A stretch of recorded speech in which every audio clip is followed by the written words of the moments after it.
Welcome to the Million Pound Mission Podcast. I'm your host, Adam Shively, the PhD, the previously heavy dude, and I'm on a 1 million pound mission. I've personally lost over 100 pounds. I've helped my hometown lose over 35,000 pounds, and now I'm on a mission to produce over 1 million pounds of results by helping you gain clarity about what you need to do to reach your goals and give you the confidence to take action. And my friends, the perfect time to start taking action is now.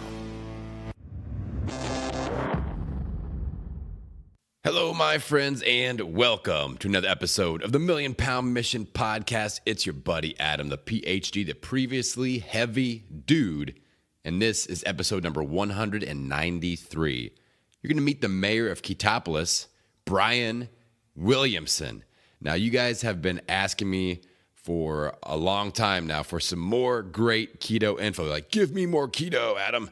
And I think today I'm delivering in a big way on that. Now, before I dive into Brian's info, I want to remind you that after the show, if you guys are interested in launching your 2019 transformation, we have launched and opened registration for the Million Pound Mission Bootcamp. It's unlike anything else you've ever done. Hang out after the show, and I'll tell you all about it. Now, why do I refer to Brian Williamson as the mayor of Ketopolis? Sometimes I just call him the ketologist. Well, for starters, Brian has 3 super popular keto podcasts. He's got the Ketovangelist, the Ketovangelist Kitchen, and the Ketogenic Athlete, which he does with Danny Vega. It's a great show. Now, he's also the creator and the founder of KetoCon, which, like, if you are in the keto world, this is the keto event to be at every year if you want to mingle and learn from the top people in the entire ketogenic universe. It's the place to be. So he's plugged in. He knows everybody in the ketogenic world. He has access to the brightest minds, and we're taking all that knowledge and we're giving it to you today in this episode. So listen as Brian and I discuss the story of how searching for an effective epilepsy treatment for his son actually led him to the ketogenic diet. We also talk about the biggest misconception out there about keto. We talk about the fundamental things that he thinks you have to have in line before you start a ketogenic diet. We also talk about the things he's recently learned that absolutely blown him away from his podcast guests and the people that he has access to. And we also we have a little bit of a hilarious zombie apocalypse situation conversation where he actually gives his opinion. And it's like, we go pretty deep on this, actually. He gives his opinion about, in a zombie apocalypse, if it came down to cannibalism, which one of his friends he would eat first, either the keto savage Robert Sykes or Danny Vega, Mr. Keto Counterculture himself. And he goes, like I said, he has reasons behind this. He's obviously thought deep on this, and that may be my favorite part of the entire interview. So you're going to love this episode. Brian is an awesome dude, and I think that you're going to just really get a lot of value out of this. So sit tight, relax, and let's dive into episode number 193. You're going to meet the mayor of Ketopolis, Brian Williamson. All right, Brian, welcome to the Million Pound Mission. How are you doing today, my friend? I am fantastic. Thank you so much for having me on the show. I'm super excited. I was really looking forward to the show. I was like surprised I got invited on the show because I don't get invited on many shows. So I was like, I need to make sure I don't screw this up. So like, I'm super nervous about it. But I'm really excited to be here. Well, I'm fired up. I've described you to my audience as the lead ketologist of Ketopolis. So you're so connected in the keto community. You've got a lot going on. And I'm really psyched to dive deep into your keto knowledge. But let's start at the start. Why don't you go ahead and just tell us the story about how you found keto and how your own journey began? So I have always been interested in health and fitness and all of that. However, it was never the priority for me. So like life happens. I graduated from college. I was married, had a child, I joined the Air Force. And over a period of years, slowly the weight starts creeping on. I started getting fatter. But I'm trying to make a living for my family, so I'm not really thinking about it too much. And one day I just happened to realize I'm a lot bigger than I used to be, a lot more out of shape than I used to be. Yeah. But the real impetus for me to get into keto So before I get to that is, as a result of me realizing, oh, okay, I'm not in great shape anymore, I decided I was going to do the traditional thing of eat less, move more as my method of trying to get back into shape. And all that did was send me into a depression. I didn't know it at the time. Like, this, just hold that. Let's put a bookmark right there for just a second. So fast forward to having my second child. My first child's a boy, second child's a boy, third child's a girl. So my second child, my middle son, several years ago, he had his first seizure. When my wife and I were out on a date, my oldest son called, said, "Hey, something's wrong with Noah," and came home. There was an ambulance there because my oldest son called the ambulance, which was fantastic. He should have done that. And one thing leads to another. We have an EEG done, and it turns out he has anomalous brain activity, and therefore he's diagnosed as having epilepsy. So we start to figure out like exactly what that means. What are his options, that kind of stuff. So we start to try to navigate that, figure out what that means. And essentially what that means is we start getting medication prescriptions, combinations and things for him. And some of them work and some of them don't. He, at this point, after his first seizure, he begins to have a seizure every 2 months, every 2 to 3 months. Wow. And this progresses for a while, for a couple of years. And every time he has a seizure, they either adjust his current medication or they add another one, or they, tweak it in some way. And there was a period of time toward right before I got into keto, where the combination of medication they had him on, he had multiple seizures in 1 week. I think 3 in 1 week, which was highly unusual. Wow. And the last one of that cycle was he was in the bathroom by himself. My wife and I heard a noise, and any parent with epilepsy knows that they're like, every noise is like, what is that? You go find it because you don't know what's happening. Heard him in the bathroom. He heard a noise. He wasn't responding. I kicked the door in. He's on the ground. He's having a seizure, and it was the worst seizure I'd ever seen him have. And I literally thought he was dying in my arms. And that was like, if the medication's not going to help, what do we do? And so after he had that seizure, we went to the neurologist and we're like, look, something needs to happen here. This can't go on. And just as a throwaway, she said, you might want to try a ketogenic diet. And I had heard of the ketogenic diet before in all my years of being in the weight room and stuff like that, because most of the physique folks that I knew used it as a way to cut body fat, not as a way to live, just as a short-term measure thing. But I didn't know all the details about it. So when she said that there's a history of treating epilepsy with the ketogenic diet, I got very interested. I got very intrigued, and I went home and I just read everything I could find about it. So I did all the research I could and presented my son with the information, and basically he said, "Yeah, I'm not interested." Now, the reason he said that is not because he likes having epilepsy. It's because he, just like me, really likes having sugar, really likes having junk food, really likes having sweets.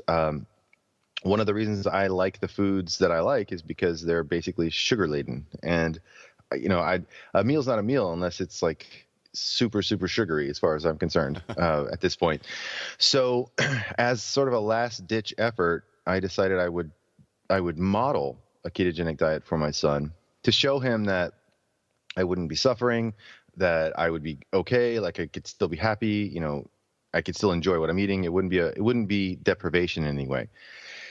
So he saw this happen and he was very skeptical, but what I was not prepared for was the fact that I dropped like 70 pounds. Yeah. And at the same time, like, remember that bookmark that we put about the depression? Yeah. I didn't know I was depressed because all of a sudden I'm not feeling this heavyweight burden cloud thing that I had been feeling for so many years.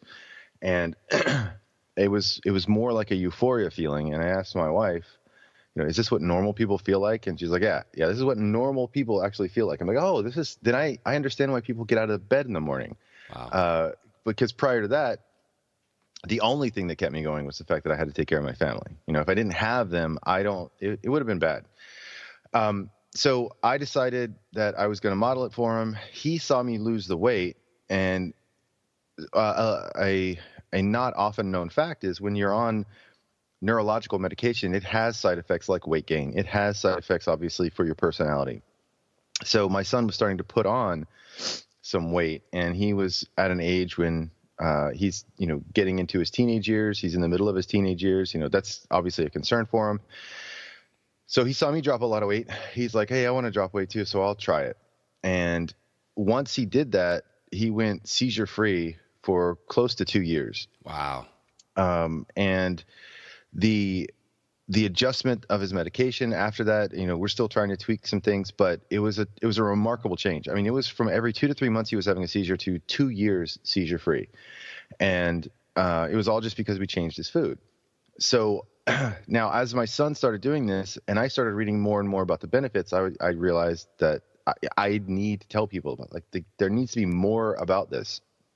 So I started a website. I started a podcast.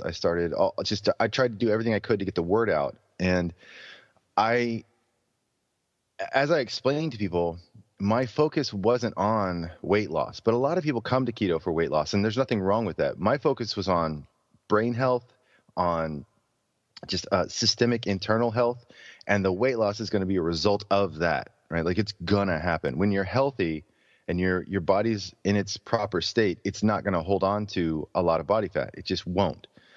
And trying to emphasize that as a way to explain to people, like, I know you're coming to this because you want to lose weight, and that's great, but I want you to understand that even if the weight's not coming off as fast as you want, think about how healthy you are. Like, think about all the energy you've got now. And that was another thing that people, and of course this was years ago, people who are new to keto, that's one of the first things they would say is, like, I've never experienced energy before. Like, I didn't know I could feel like this.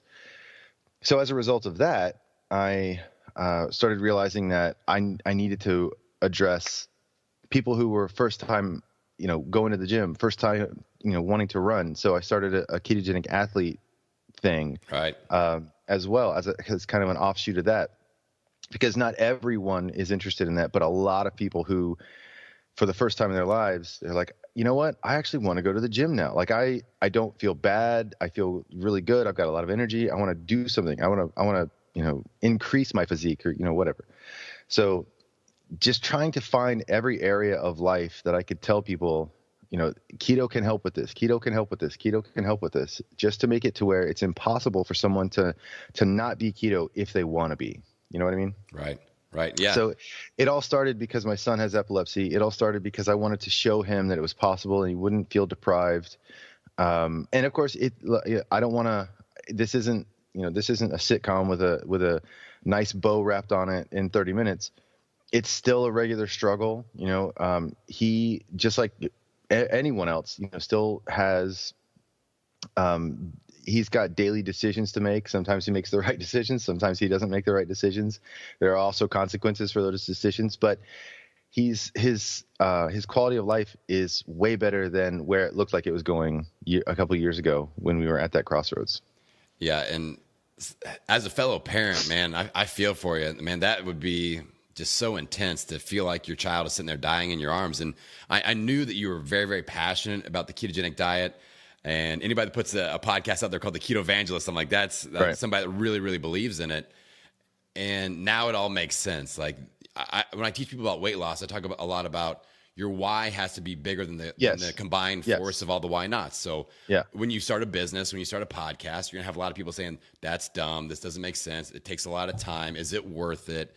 Right. But the why is big enough for you. And that's why you're out there just blasting away and putting so much effort and energy into it.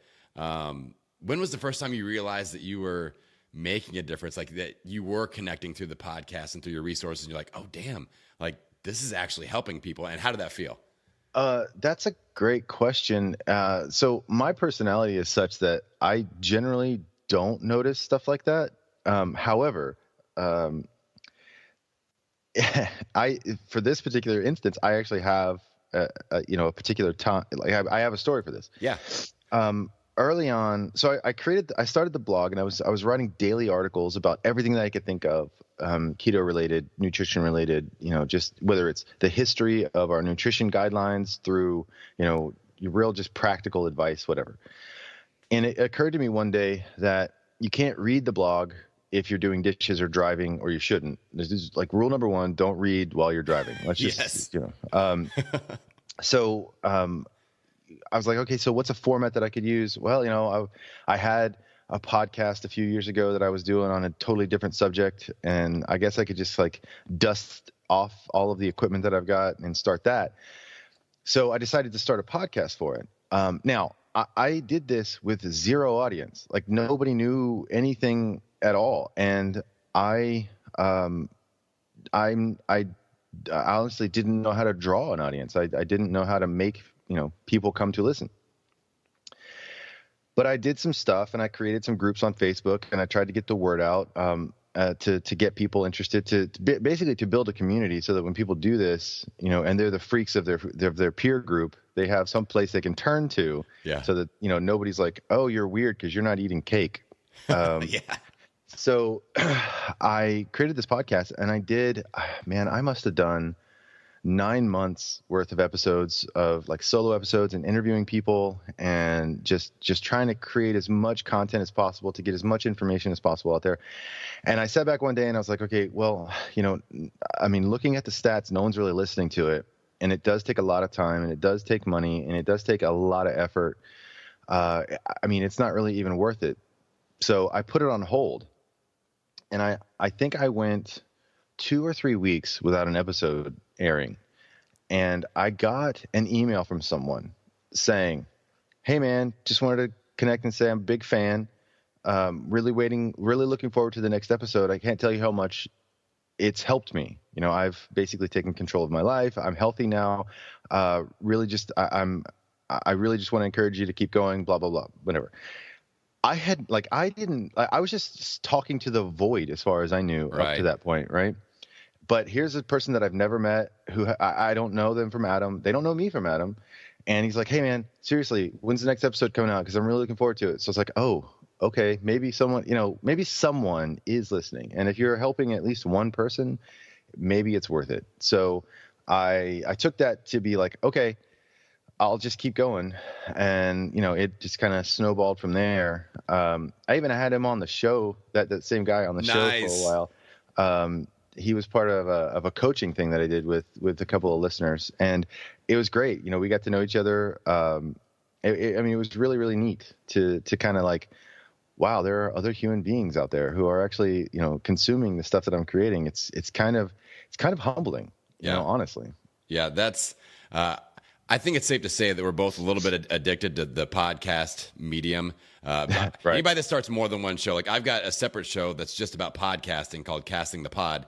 And right. I just for the reason that you talked about, kind of like we feel like we're just yelling into the cave, and hopefully we hear an echo every once in a while. But I kind of commiserate, and it's like therapy session, right? I just like to talk to other podcasters and just be like, okay, did someone listen to your show? Did they actually email you? Wow. It's funny that you mentioned that, because I've listened to the Casting the Pod show before I knew you had this show. Oh, and then when I found out about this, like, is that the same guy? It is the same guy. Yeah, that's Adam. Nice. Right? So, yeah. Nice. Yeah. So it was I like creating content. That's really the thing that I like to do. And I've said this before in different areas, like whenever I learn something, my first instinct is to teach someone the thing that I've learned. And it doesn't matter what it is. And that's kind of an arrogance on my part, but I don't know what to do about it. Like I don't seem to have the control to stop it. Like it doesn't matter what it is. If I learn something, the first thing I want to do is turn to someone else and go, guess what? This is how this works. Yes. And that kind of thing. So yeah, I totally understand that. Yeah, I feel it's almost like a curse, but man, it's like I think I've a similar feeling where I've used the description of kind of like at a rodeo when you see those bulls that are in the gate and they're all just like bucking and they're just full of energy, and all of a sudden the gate is open and they unleash all that power. And that's kind of, I feel like people like you and I, we get that information. We just want to get it out there. It's like, open the damn gate. Let's get it out there. No doubt. You put a ton of content out there in the ketogenic realm. What do you feel like is still a major misconception about keto? They're like, oh my God, people are still thinking this. Well, okay. So the biggest thing for me is that people think it's just a fad or it's a short-term thing because like I describe myself exactly the way you did. I'm a true believer, right? Yeah. And I believe that this is a lifestyle, that going completely against the nutritional guidelines is the best way to maintain your proper health, right?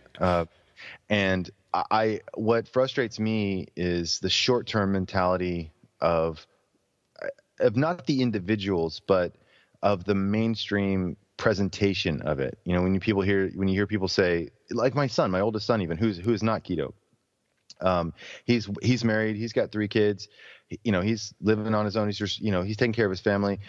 He's not keto because he was basically moved out before I could influence him. Right. I missed my opportunity with him, but even he was telling me that, it's not healthy for long term. And when I hear that, it's just like, oh, really?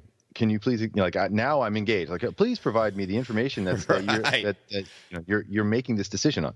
So it's the short-term mentality thing that I think is the biggest problem. If people can understand, like, look, so the other way this is couched, or the other way this is phrased is, keto doesn't work. Why not? Because when you go back to eating carbs, you start getting fat again. And I want to smack people when they hear that because, like, did you hear what you just said? Because if you're eating the carbs, you're not keto anymore. So how is keto at fault here? Right. Right. So it's that kind of thing that I wish I could, before anything else, I wish I could get rid of that. Like, I'm not judging anyone for not being keto. Like, you can choose what you think is best for you. I've said that from day one. Like, you got to decide what is best for you, what's best for your family. Okay. But when you make the determination, make sure you're doing it as a lifestyle change, regardless of it is, commit to it, do it all in 100%, because half in, half out is the worst situation possible as far as I'm concerned. Right. You get a lot of people that are like, well, I'm trying to do keto. I'm like, we've already made an error. The word trying, right. Yeah, precisely. Yeah, precisely. that shouldn't be in there. So you talked a little bit about being all in. That's one of the fundamental, like, foundational qualities. What else? Like, if somebody is truly doing keto, what do you feel are like the 2, 3, or 4 things that are essential to, like, if you are really doing keto, you need to be doing this? Well, so part of being all in is to, like you talked about, is knowing your why. And that was I think that was the primary, that was my biggest, like, yell it from the mountaintop thing that when I first started this, was you've got to know why you're doing something.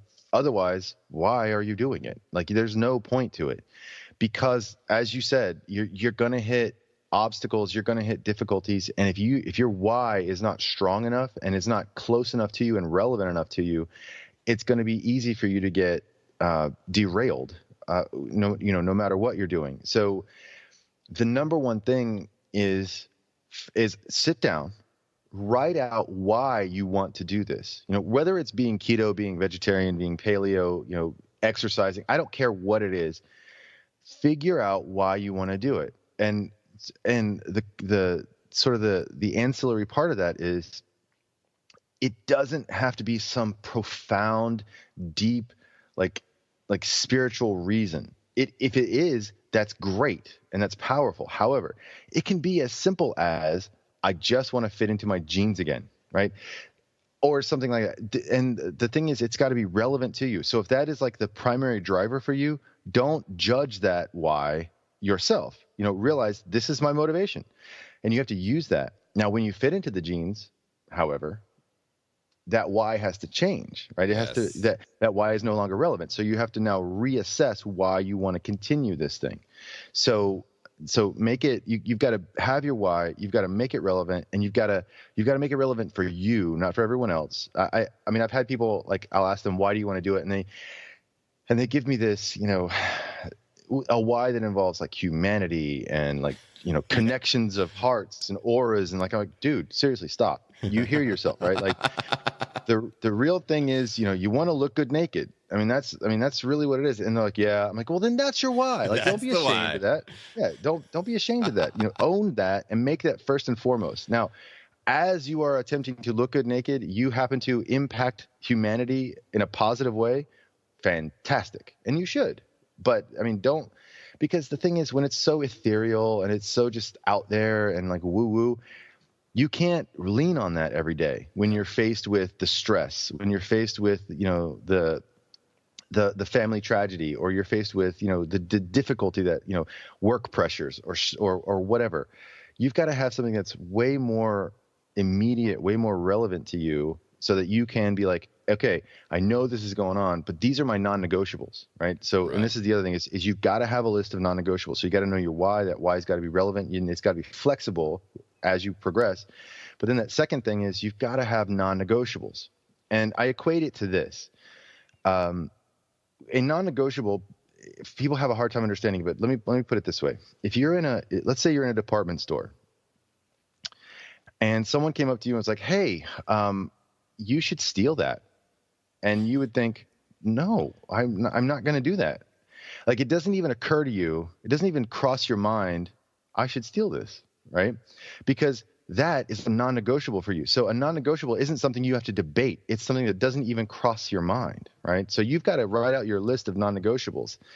And for me, like, I wrote out my list of non-negotiables. The first thing was bread. Like, it's not even a consideration for me, to the point where I don't even like keto baked goods. There's a tremendous like groundswell of super smart people trying to figure out how to make comparable, analogous bread things that are keto, and I applaud them, and I will never eat them because I don't, it's, to me, like, that's creeping too close to the line. So it's it's not negotiable for me. It's not even a consideration. So find those things. Like, sugar's the second thing, right? No sugar, because sugar to me is no longer a food. It's a poison, and I'm not going to consume it. That's period. It's not a food, so why would I eat it? So however you have to frame it to make the non-negotiables work for you, do that.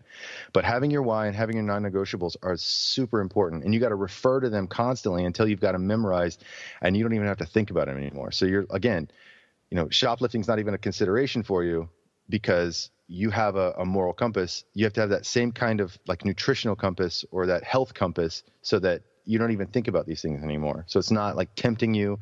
It's not a consideration at all. Right. You just go about your daily business. You're like, I don't do that anymore. Period. End of story. Right. Done. Right. So what other non-negotiables do you have? So you have the bread, you've got the sugar, and I feel you. I see a lot of people struggle with the foods that are the keto-friendly version of bread, the keto-friendly version of desserts, and people struggle with that. I was talking to a client about that last night. But what about things like, do you feel like people have to track macros? I get a lot of questions about that. Like, oh my gosh, it takes so much time to enter all this food in an app. But it does take time.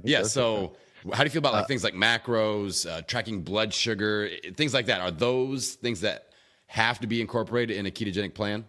So that's a good question. So let me before I get to that, I just want one comment on something about like the analogous keto foods, like the breads and the sweets and things like that. Yep. There are some people who the only reason they can maintain keto is because they have access to those things, and no fault, like good on them. If that's what's keeping you on track, fantastic, right? However, there are some people who, like, one little whiff of a keto bread sends them into the Wonder Bread zone or whatever. And like that's a problem. So you got to know yourself in that way. So now, in terms of tracking macros, I've never tracked macros ever for myself. Period. And I have no desire to. Now, I've been challenged by Danny Vega, my co-host on the Ketogenic Athlete, and by Robert Sykes to do a couple of things that may require me to track my macros for a period of time. I don't know that I've accepted the challenge yet, but they may have already convinced themselves that I have. So that may be the thing. But I have never tracked macros. I don't believe you have to track macros. However, there is absolute truth in the idea that if you track something, you have a better understanding of how to adjust, change, and progress, right? So there's nothing necessarily wrong with it if you have a reason to do it. There are two kinds of keto. There is nutritional keto and there's therapeutic keto. So nutritional keto, I don't believe you need to track anything if you don't want to. Therapeutic keto, you absolutely need to track everything that you can. And the difference is this: so nutritional keto is basically for weight loss, for overall health, just for improvement. Therapeutic keto is for folks who are suffering from cancer, from epilepsy, from neurodegenerative diseases, from diabetes, myriad of other things that keto seems to help, that they treat, and it makes it better. Keeping track of that stuff will keep you on course to stay healthy. I know a number of people who are cancer survivors who keep cancer at bay strictly through keto, and they are militant about what they track. They're tracking their blood glucose, they're tracking their ketone levels, they're tracking their macros, they're tracking everything they can. They're getting regular blood work done. They've got to keep platelets, they've got to keep white blood cell counts, they've got to, all sorts of things need to be maintained at a certain level so that they can know how to adjust. So when you're talking about therapeutic keto, something that is for health reasons, the medical reasons, absolutely you should be tracking. But but you don't need to track for nutritional stuff. Again, however, I just want to make sure we're clear. If you track it, make sure you're doing it for a reason, right? So if you're nutritional keto and you're tracking, don't track because someone says you have to track, right? Because if you're just tracking numbers and you're not doing anything with it, I see that as just a waste of time. But if it's giving you data about yourself and you are tweaking what you're eating and you're tweaking the activity that you're making based upon those numbers and based upon those data, then absolutely tracking is good for you. But if you're doing it because you just thought you were supposed to, but you're not doing anything with it, save yourself all that time, and get some extra sleep in the morning. Just don't sweat it. Nice. I love that answer. And it's very honest. I think it'll be unexpected for a lot of people out there. So I think the natural question that people will have is, okay, if Brian isn't tracking macros and things like that, like, how do you know are you tracking like blood ketone levels at all? Just checking to see, am I in ketosis, or is it just more of a results producing thing? Like, okay, this is happening, so I know I'm in ketosis. So I do check my blood glucose. I do check my ketones. I have my little Keto Mojo that I use. Yep. And I check it more for just curiosity's sake than anything else. And the reason is this, because I know what I'm eating. So I know that I'm essentially zero carbs most days. I do eat occasional macadamia nuts or pistachios. And if my wife makes food and cause she likes vegetables, she throws vegetables and stuff, I'll eat it. But for the most part, I'm a carnivore. I eat a lot of meat, not a lot of carbs.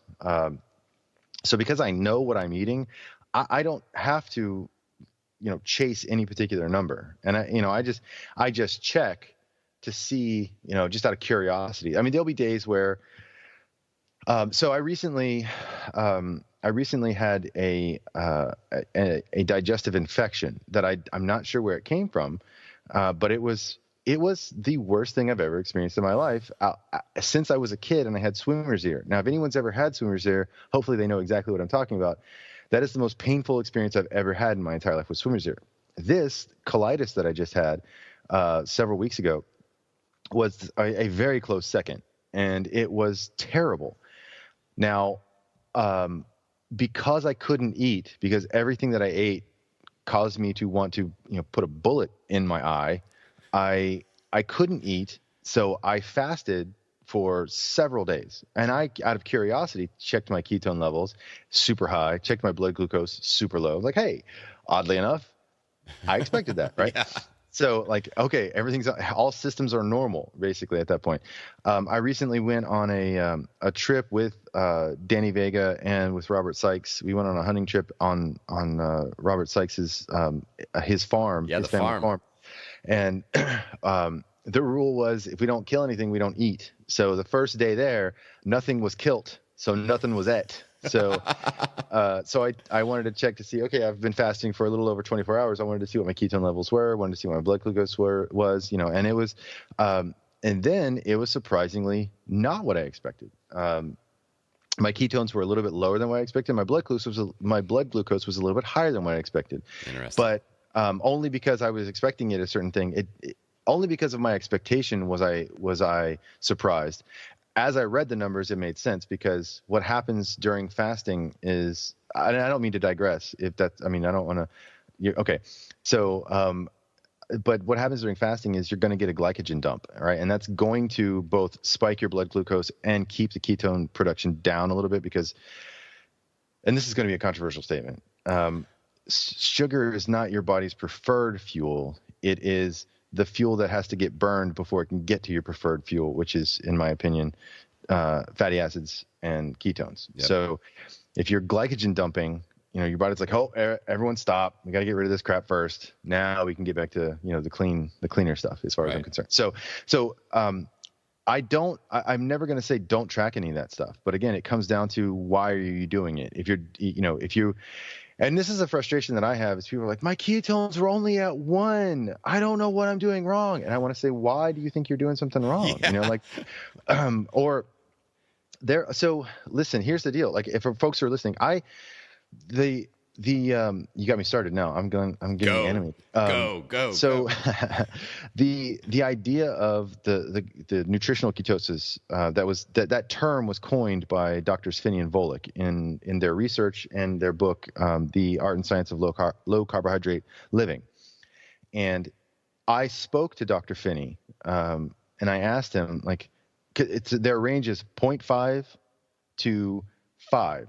Or it's technically 0.5 to 3, and then 3 to 5 is still on the upper end of the nutritional ketosis, but it's getting higher into the quote-unquote starvation range, but it's still in that range. So 0.5 to 5 is what they call the nutritional ketosis range. Generally speaking, a human being who is not type 1 diabetic is never going to be above 5 millimolars per deciliter in their ketone measurements. And people are like, I can't seem to get to 0.5. I'm never in ketosis.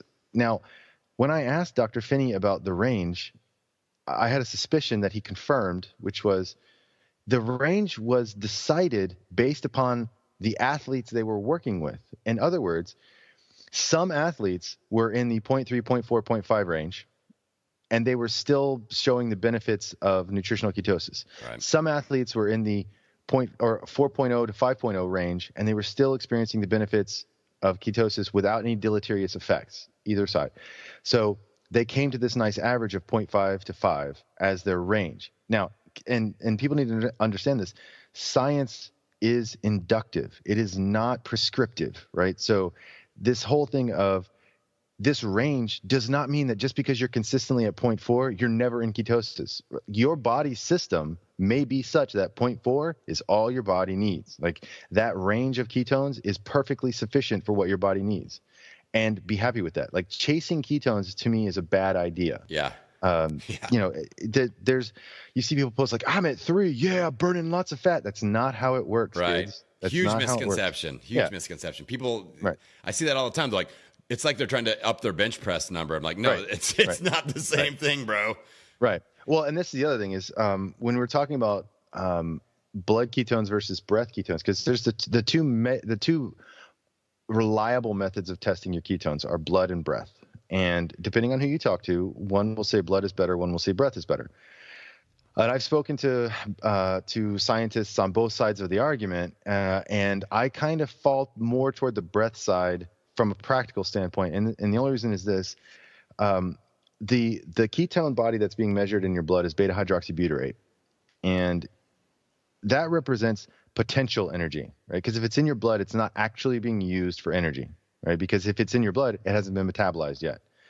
If it's coming out of your breath, it's in the state of acetone. That's the ketone that gives you the bad breath, right? People talk about keto breath. That's the acetone being burned as a result of metabolism. So breath ketone measurements are used energy, actual energy. Blood ketone measurements are potential energy. So when people talk about, having higher levels of this or that, like I've got super high blood ketones, but my breath ketones are super low. That tells me you have a large supply, but the demand for what it needs isn't there, right? So chances are you're going to be peeing out ketones for a while, right? Or you're going to have a lot of energy all of a sudden, and then you're going to start going, and then you're going to see your breath ketone measurements go up and your blood ketone measurements go down. Those kinds of things. I hope that made sense. Yeah, I think all those things are really key points that we have to be able to distinguish out there in keto land. Like these are things that people really get tripped up on. So yeah. And, sure. and those are super common questions. Now, I'm an idea man, Brian, and I think I just came up with a great April Fool's joke that you can play on Robert Sykes and or Danny Vega. I'm listening. I'm so listening. Yeah. Because I know you enjoy a good laugh from listening to your show. So nobody tell Robert or Danny about this episode. Wait, hold on. Robert or Danny, if you're listening, like Pause. fast forward. Yeah. Fast forward through this part. Yeah. Yeah. So you don't hear it. So here's what you need to do. Here's my challenge to you. Okay. Is you need to convince them that the new gold standard in ketone testing is poop ketones.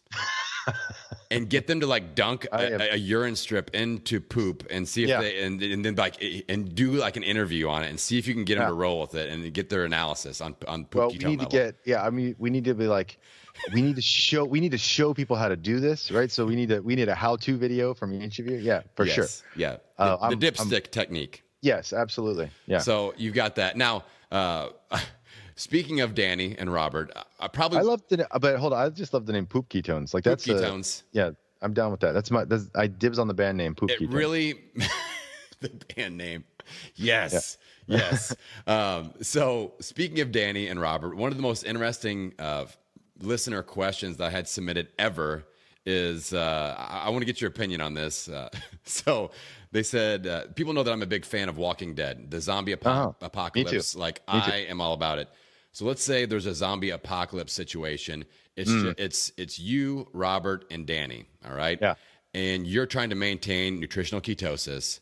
And so they want to know, who do you eat first if you have to resort to cannibalism? Yeah. Robert, do you eat Danny or Robert? Who's going to be the better source of producing a ketogenic state?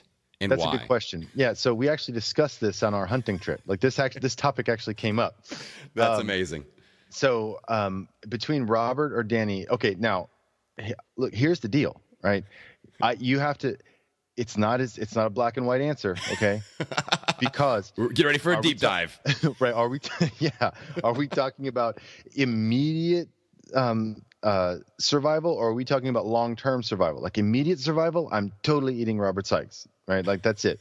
But there's more of Danny, right? So he will fit in numerous tubs that I can take with me, or Ziploc bags that I can take with me if I need to bug out quickly. So it really depends. Now I will say this: they're both going to be really tough and stringy because there's not a lot of fat on either one of them. But again, if I had to pick one, like for immediacy, it's going to be Sykes. For long term, it's going to be Danny. And the thing about it is, both of them would be like so into like, yeah, let's do this. Good, get on you. So cut off a butt cheek and have at it. Yeah. Danny actually said that. Danny actually said, "Hey, if it comes to it, you got to get the hawks, man." Yep. There's plenty to go around. Like, yep, totally. So, I need to get him on the show. I've had Robert on. I need to get Danny on because I'm a fan of his stuff too. Oh, he's a riot for sure. We can get crazy together. It's nonstop.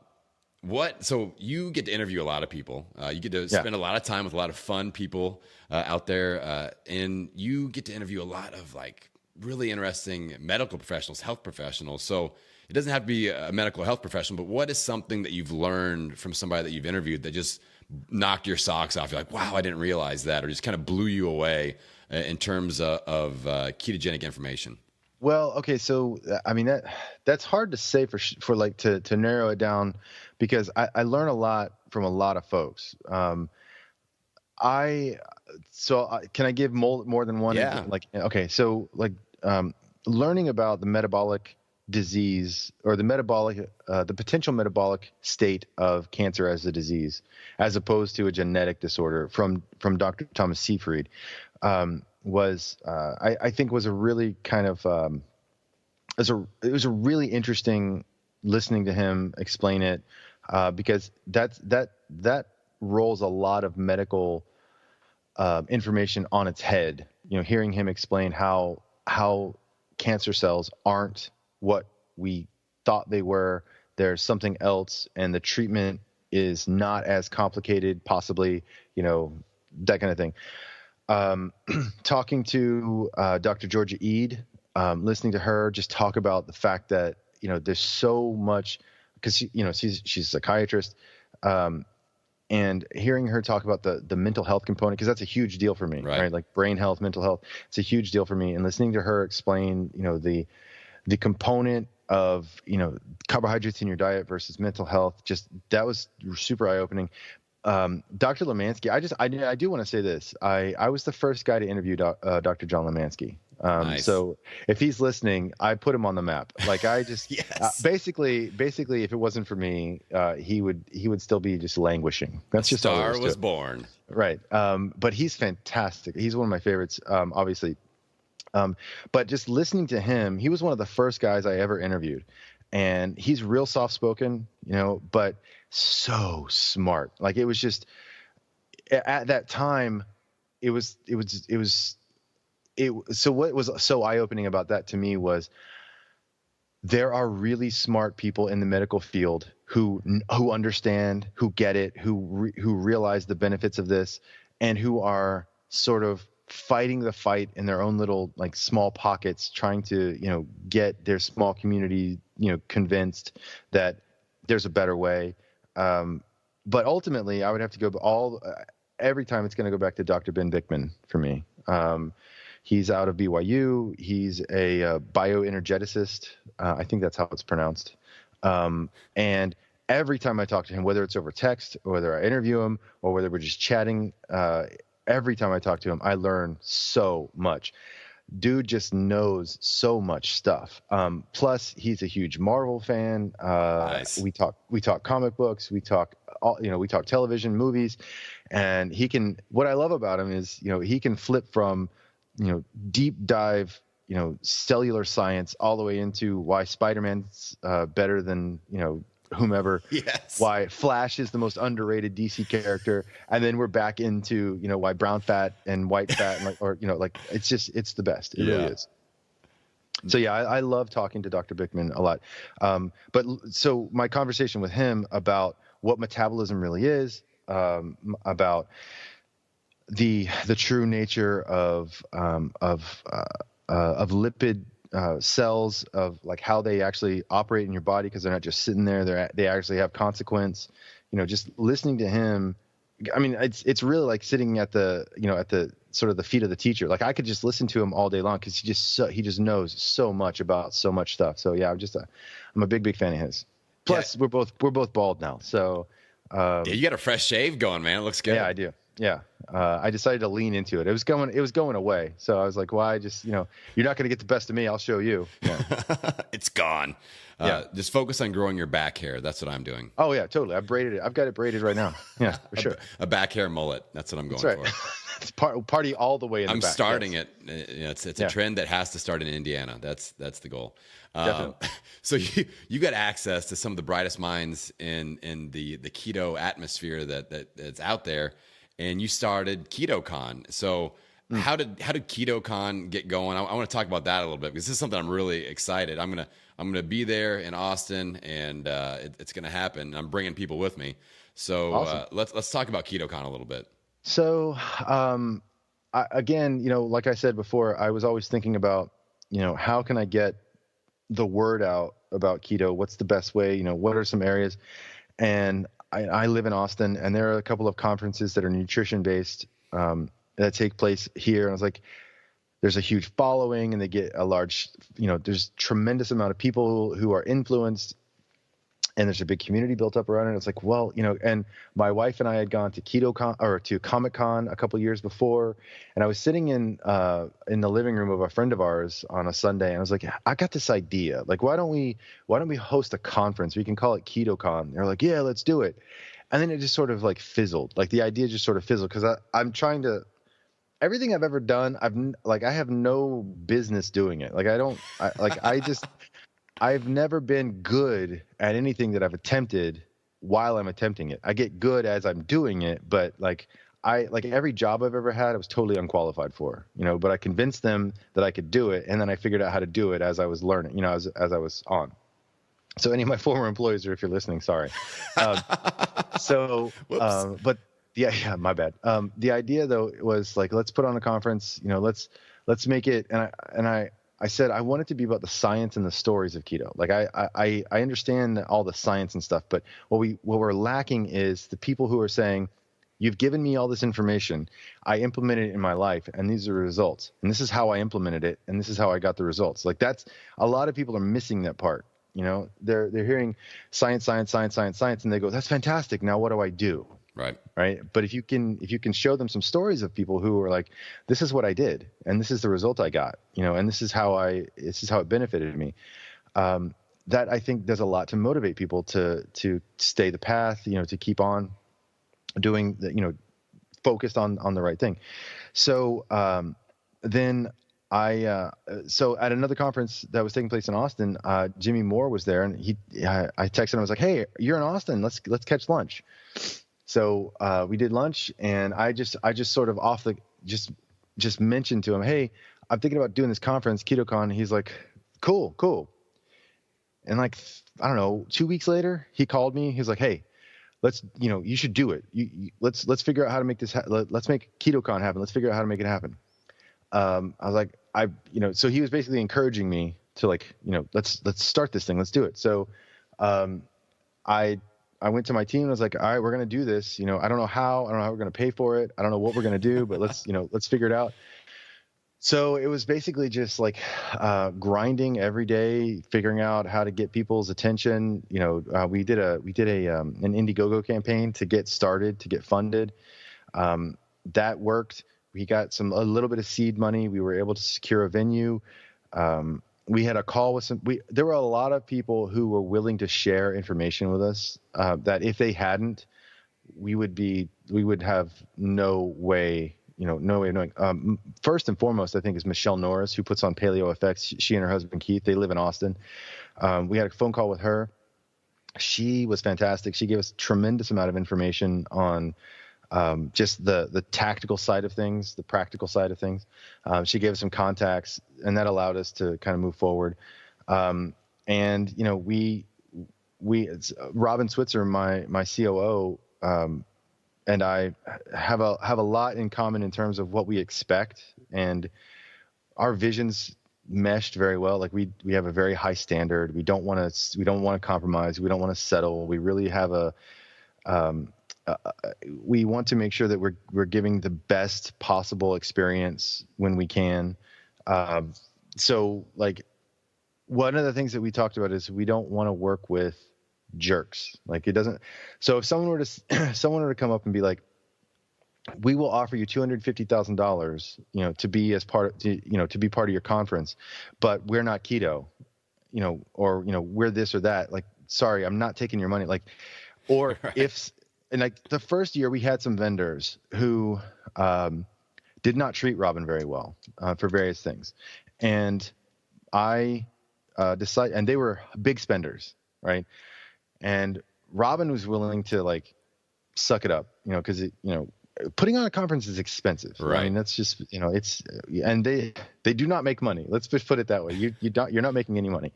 But so I said, you know, like, I don't like the way they treated you. We're not going to have them back. And she was like, no, you know, that's income, that's revenue. I'm like, I don't care. We'll figure out some other way, but I'm not going to work with someone like that, because if they treat you like that, they're going to treat other people like that. And I'm not building that kind of community. So it's that kind of thing that really kind of glues a lot of stuff together. The vibe at KetoCon is one of just tremendous camaraderie, tremendous like mutual uplift. You know, it's just this vibe of just, you know, not to get too woo-woo, but there's just like love and friendship, and just like everyone meeting people is just really cool. And there's no like side eye, I'm better than you kind of thing, you know, because I don't want that. And I won't have people there who are like that, you know? So I'm quick to give refunds. Like if someone's a total jerk, like, hey, here's your money back. Thank you very much. You're no longer invited, that kind of thing. So we want to make sure that we work with cool people, because we have to do this so many hours a day. I don't want to deal with people that I don't like. You know, that's why I got out of the corporate world. I didn't want to be forced to deal with people I didn't like. Right. So it came about just as a whim. We had no idea what we were doing. We got some great information from a lot of folks. We put it together. We did our second one this past June. We're doing our third one in June 2019. Yep. And this is going to be huge. We're going to have we're projecting close to 2,000 people at this point, going to be on the floor. And we're going to have a 5K, and we're going to have a jazz concert, and we're going to have just all kinds of activities. There's going to be a live cooking demo. It's just all kinds of stuff. It's going to be super, super interactive. We're trying to gamify the whole thing to where you have to do certain things to get bands, to get entered into a drawing for free tickets for next year. We're trying to count steps. We're just trying to make sure that people are as engaged and involved as possible, because we want to make sure everyone gets the full experience.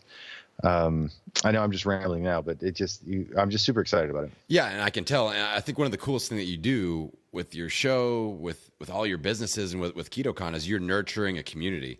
And like you said, you protect that. Like, no jerks allowed. If you don't fit the mold, if you aren't lifting everybody up, then you're out. Sorry. But I think that's what makes you and your brand special, is that it's an everybody in it together. We're doing this together. And that's why I like your stuff, and why we kind of resonate, because that's what I try to do with Million Pound Mission. We're all in this combined journey together.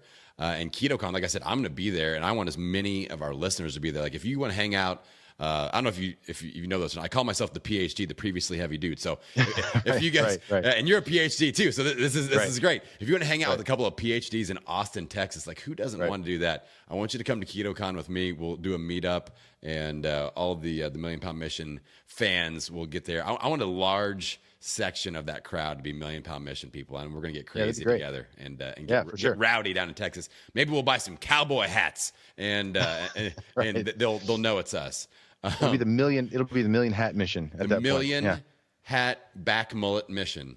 Yeah, that's what I'm talking about. Boom. That's an organization I can get behind for sure. Yeah.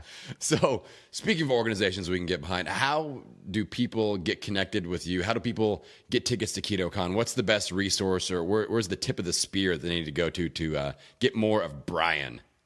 Well, if someone wants to get more of me, I don't know. I have to question why, first of all, because I know me. But ketocon.org is the website you can go to check out more information. If you have questions, hit the contact us button. We'll get your questions answered. But all the information should be there. We've got incredible speakers coming out this year. We're hoping to be able to unveil some documentary stuff during the KetoCon event. So ketocon.org, go there. If you want to follow me, I'm the Brian Williamson on Instagram, and the Brian Will on Twitter. I'm also Ketovangelist everywhere, on all the social medias, although I'm trying to delineate the two, because it's funny. Social media is weird. Like, I'm trying to make sure I maintain a certain level of professionalism on my business accounts, but I'm still such a weirdo and dork. So that's why I'm like, all right, I'll get my personal account, the Brian Williamson, and I'll separate it from Ketovangelist. But sometimes I forget which one I'm logged into. So I post stuff on the wrong thing. Anyway, so either one of those works, to find out. I'm trying to make my personal account more about me, and I'm trying to make the business account more, keto related, more business related, talking about the podcast, about the research and things like that. So doesn't always work, but either one of them should get if you want to connect, it should be able to find either way. That was my long rambling answer to say, well, whatever. I support muddling it all together too. That's what I do. And I put up an Instagram story about my podcast, and the next one's me and my daughter screwing around with Instagram filters and making faces. So it's all good. Precisely. And I kind of, that's endearing. I kind of like that. Of course, Danny posts everything, about, whatever. But I was trying to, this is like a social test to see, is it this, is it that, whatever. Either way, I'm the worst when it comes to social media. I really am. I'm just, cause I don't understand why anyone would want to talk to me. Cause I know me, I know what's going on in my head. You know what I mean? So, dude, you are a resource of ketogenic mastery. So that's, right. That's why I want to talk to you. So I'm just an idiot who someone gave an Instagram account to. That's all there is. Whatever. Social media. I'll title this episode "Social Media Genius." Brian Williamson. Wow. Okay. The master of social media. That's a phrase I never thought I would hear about myself, for sure. We'll get serious downloads on that. One of the things that I like to do with you talked about this earlier is we have to show up. We have to get into action. We can't just, like set goals and be like, oh, I'm playing in ketogenic land. Like we need to actually apply things. So let's say that somebody's listening. You've got them fired up. They are more interested in going full in with keto, really committing to it. But they are a little bit unsure about where to start. There's a lot of information out there, and they can listen to like 200 of your podcast episodes. But just give them one action step next 24 hours. If they're like, all right, I'm ready to get committed to this, what would one action step be that they could implement in the next 24 hours?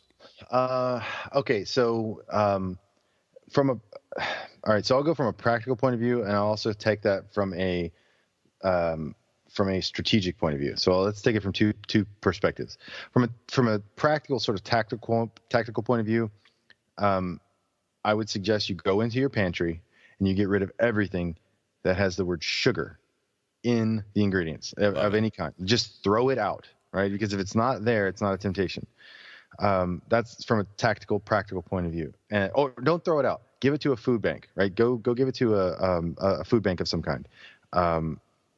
So the other thing, from a strategic point of view, I would hearken back to what I was saying before. Sit down, write out your why. What is your why? Why do you want to do this? And make it. And don't settle necessarily for the first thing because you're like, okay, I need to get started. Why? Because the sky's blue. That's it. Go. No, I mean, it needs to resonate with you. Like, and I want you to think, and if it makes you cry, good. That means it resonates with you, right? I want it to be powerful for you because it's got to be the thing that keeps you anchored. And then write out your list of non-negotiables. What are you not even going to consider? And it could be something as simple as no more sugar, or it could be something as more complicated and nuanced as I'm not going to eat the food that my aunt makes me, and I'm going to have the difficult conversation with her to explain to her that it's not because I don't love her, it's because I'm trying to take care of my health, that kind of thing. So those are your non-negotiables, right? So from a practical perspective, just get rid of the food in your house that just isn't food anymore. It just doesn't matter.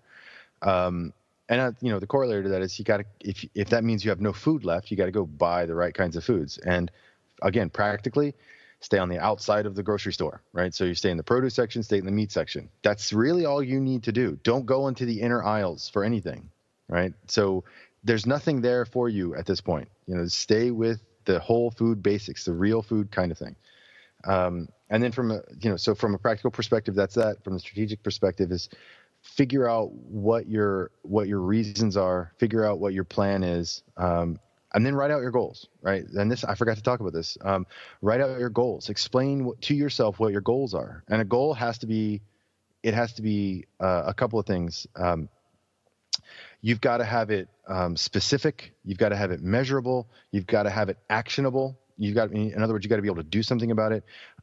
You've got to have a time associated with it, right? So I want to lose X number of pounds by this date, right? Or I will lose X number of pounds by this date. And then you can follow that by saying, by changing my diet to keto and adding a daily walk of 45 minutes. So what we've got there is an actionable goal that is measurable, it's specific. You can tell whether or not you hit your deadline, that kind of thing. Once you do that, that becomes the thing you look at every single day. And that becomes the thing you're sitting there and all of a sudden you want donuts. You whip out your list of why, you whip out your list of non-negotiables, and you whip out your list of your goal, and you go, okay, this is more important than that thing that I want over there. And then you let that anchor you. And a lot of people are like, oh, it's not that simple. It really is. Trust me. I've done it. I know thousands of other people who've done it. And the longer you do it, and now we're going to get started into epigenetics, right? So like the longer you do it, the more times you do it, you're actually flipping on switches in your DNA that make the decision easier for you to stay on path next time, right? So the epigenetics is a whole big thing too. The choices you make future similar choices easier, right? So there's the unfolding of the science behind how your body actually works as a complete system is just fascinating. And it's not that hard to get your health back. You just have to be committed and disciplined to do it and not think that you're depriving yourself, right? That's what's super important. I love it, Brian. I love your energy. I love you can feel the fire behind your words and you can tell that you are passionate about this. And I think that's why your message resonates with so many people. So like I said, I know you've got millions of things that you could be doing right now. So I appreciate you adding energy and some of your unique knowledge to the Million Pound Mission podcast, man. Well, as I said before, I really appreciate you having me on the show. I was super excited to come on. I hope it was worthwhile. You're right. I do have the passion for it. I want people to get healthy, because it's not this, it's not some like mysterious thing. And for a lot of years we were told there's nothing we can do. The eat less, move more, but I'm still fat. I guess it's just genetic. You can't do anything about it. Right. Guys, gals, listen, you can do something about it, and you can get yourself, look, quality of life to me matters, right? And you can improve your quality of life just by refocusing on what you eat. Your nutrition is so powerful for that. And it's so strange to think that what you're putting into your face hole is going to impact your entire life. It's just, it's powerful. And I just want more people to understand that. So all of that rambling to say thank you so much for having me on the show. I really, really appreciate it. I think we just came up with another quotable moment there. What you put into your face hole. Yes. And then boom, we roll from there. So yes. Brian, thank you again. Everybody out there that's listening, you know how I like to end the show. We've been inspired, but without implementation, that inspiration is just entertainment. So I want you to take Brian's tips and his action steps really seriously and think about, if you are ready to start a ketogenic lifestyle, what's your why? What's the goal? What's the process? What's that next action step? Because that, my friends, is how we get out there. That's how we own it. Every meal, every workout, every day. I will see you on the next episode. Hey, thanks for hanging out after the show. I hope you enjoyed that episode with Brian Williamson. Be sure to hit up the show notes and get the links to dive into Brian's ketogenic universe. You won't regret it. Now, speaking of diving into some great info, at the beginning of the episode, I mentioned the Million Pound Mission Bootcamp. Registration is live. We launch January 7th. If you've got big transformation goals for 2019, this is something that you kind of owe it to yourself to take a peek at. It's different than anything else out there. We apply my amazing results formula. We cover your nutrition. You get to choose from our top 4 nutrition plans, including my Keto Done Right plan, intermittent fasting plan, paleo plan, my clean eating plan. We find the best fit for you, and we use that for the 8-week boot camp. We have the fitness program. It's all based off online follow-along workouts. It's not one of those programs where you're just getting a sheet with some pictures on it and say, do this, and here's your challenge. It's follow-along videos. We help you customize the fitness program that works for you. I put my best stuff up there. Then the accountability. I'm going to assign you not 1, but 2 accountability coaches. One's going to keep you on track with your food. The other one's going to keep you on track with your fitness, and they're going to be checking in with you. The food coach checks in every day. All right, there is serious support, serious accountability. I'm putting a 1,000-pound goal out there for my team and for the participants. We're going to try to help at least 50 people drop 20 pounds or more the first 8 weeks of 2019, starting on January 7th. And we're going to knock it out. So that 1,000-pound challenge is out there. If you want to be a part of that, the 1,000 pounds will be lost. If you want some of those pounds to be donated by you, check us out at millionpoundmission.com.